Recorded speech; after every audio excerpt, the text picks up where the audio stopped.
Hello दोस्तों, स्वागत है आपका अपना है यूट्यूब चैनल यूपी बिहार गुरुजी में। आज हम प्रेजेंट इंडेफिनिट टेंस के पैसिव वॉइस के बारे में जानेंगे। यदि यदि वाक्य में सब्जेक्ट की प्रधानता होती है तो वो एक्टिव वॉइस में होता है, और जब वाक्य में ऑब्जेक्ट की प्रधानता होती है तो वो पैसिव वॉइस में होता है। तो आज हम पैसिव वॉइस के बारे में जानेंगे। सबसे पहले हम असर्टिव सेंटेंस का एक्टिव वॉइस का फार्मूला देखते हैं। पहले रहता है सब्जेक्ट, उसके बाद V1 में यस रहता है, उसके बाद ऑब्जेक्ट रहता है। तब हम पैसिव वॉइस में सब्जेक्ट के स्थान पर हम ऑब्जेक्ट का प्रयोग करते हैं, और यस रहता है, उसके स्थान पर is R M plus MB3 का प्रयोग करते हैं, और ऑब्जेक्ट के स्थान पर बाई प्लस सब्जेक्ट का प्रयोग करते हैं।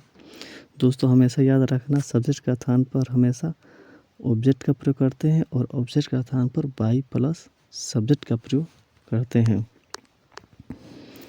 देखिए example, Ram pledge cricket. Subject का स्थान पर हम ऑब्जेक्ट का प्रयोग करेंगे, और जिस मेन वर्ब में एस लगा रहता है उसके स्थान पर हम is R M plus V3 का प्रयोग करेंगे, और ऑब्जेक्ट का स्थान पर बाई प्लस सब्जेक्ट का प्रयोग करेंगे। राम प्लेज क्रिकेट का हो जाएगा cricket is played by Ram. अब देखते हैं इंट्रोगेटिव सेंटेंस।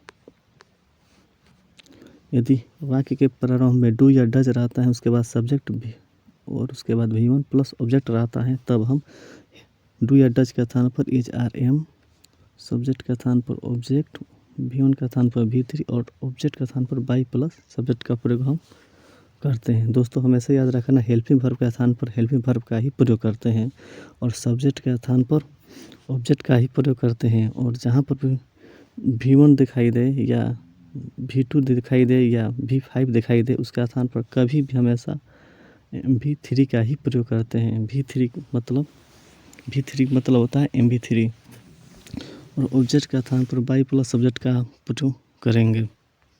चलिए एग्जाम्पल के माध्यम से समझते हैं। Does Ram play cricket. Helping verb के स्थान पर क्या आएगा? हेल्पिंग वर्ब आएगा, लेकिन ऑब्जेक्ट के अनुसार आएगा। इसमें ऑब्जेक्ट क्या है? क्रिकेट। तो क्रिकेट के अनुसार क्या आ जाएगा? इज क्रिकेट, सब्जेक्ट के स्थान पर ऑब्जेक्ट, और मेन वर्ब के स्थान पर MB3 का प्रयोग करेंगे। प्ले के स्थान पर क्या हो जाएगा? प्लेट, और सब ऑब्जेक्ट के स्थान पर बाई प्लस सब्जेक्ट आ जाएगा। तो हमारा सेंटेंस बन जाएगा is cricket played by Ram. अब देखते हैं इंट्रोगेटिव प्लस नेगेटिव।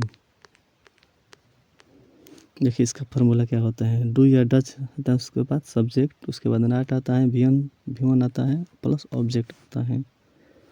उसके स्थान पर हम इज आर एम, डू या डज का स्थान पर इज आर एम, सब्जेक्ट का स्थान पर ऑब्जेक्ट, नॉट का स्थान पर नॉट का ही प्रयोग करते हैं, और V1 का स्थान पर V3 और ऑब्जेक्ट के स्थान पर बाई प्लस सब्जेक्ट का प्रयोग करेंगे।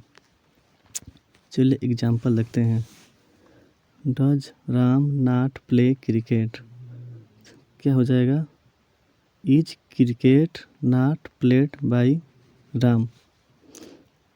हेल्पिंग वर्ब का स्थान पर हेल्पिंग वर्ब, और सब्जेक्ट का स्थान पर हम ऑब्जेक्ट का प्रयोग करेंगे क्रिकेट, और नॉट का स्थान पर नॉट, प्ले का स्थान पर प्लेड, और ऑब्जेक्ट का स्थान पर बाई प्लस सब्जेक्ट, यानी सब्जेक्ट के स्थान पर क्या है? राम है। अब देखते हैं, यदि वाक्य के प्रारंभ में वाट वाई वर्ड आ जाते हैं, तब उसका पैसिव वॉइस क्या होता है, अब देखेंगे। देखिए सबसे पहले आता है वाट या हवाई प्लस डू या Dutch plus subject plus V1 plus object रहता है, तब हम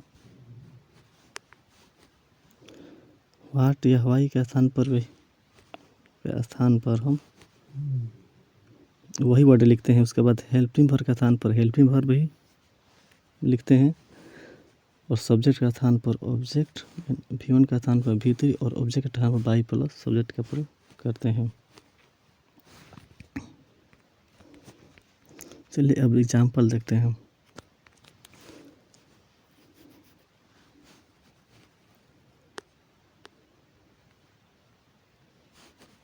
व्हाट डज राम प्ले। हो जाएगा what is played by Ram. देखिए व्हाट के स्थान पर व्हाट, हेल्पिंग वर्ब के स्थान पर हेल्पिंग वर्ब भी इज, और यहाँ पर देखिए ऑब्जेक्ट नहीं है तो ऑब्जेक्ट नहीं तो नहीं लिखेंगे, और प्ले के स्थान पर प्लेड, और लास्ट में हम बाई प्लस सब्जेक्ट का प्रयोग कर देंगे। चलिए दूसरा देखते हैं, दूसरा सेंटेंस देखते हैं। Why does she write a letter.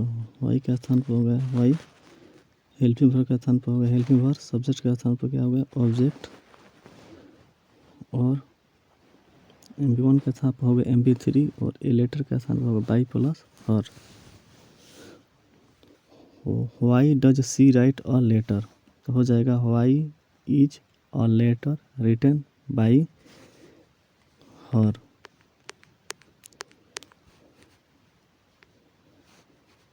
देखिए दोस्तों कुछ ट्रिक है पैसिव वॉइस का। हेल्पिंग वर्ब के स्थान पर हम हेल्पिंग वर्ब का ही प्रयोग करते हैं, और MB के स्थान पर हम MB3 का प्रयोग करेंगे। MB1 में आ जाएगा MB1, MB2, MB5 के स्थान पर हमेशा MB3 का ही प्रयोग करेंगे, और इंट्रोगेटिव वर्ड के स्थान पर हम इंट्रोगेटिव वर्ड का ही प्रयोग करेंगे, और सब्जेक्ट के स्थान पर ऑब्जेक्ट का प्रयोग करते हैं, और ऑब्जेक्ट के स्थान पर हम बाई प्लस सब्जेक्ट का प्रयोग करते हैं। यदि हमारा वीडियो अच्छा लगे तो लाइक कीजिए, कमेंट कीजिए और शेयर कीजिए।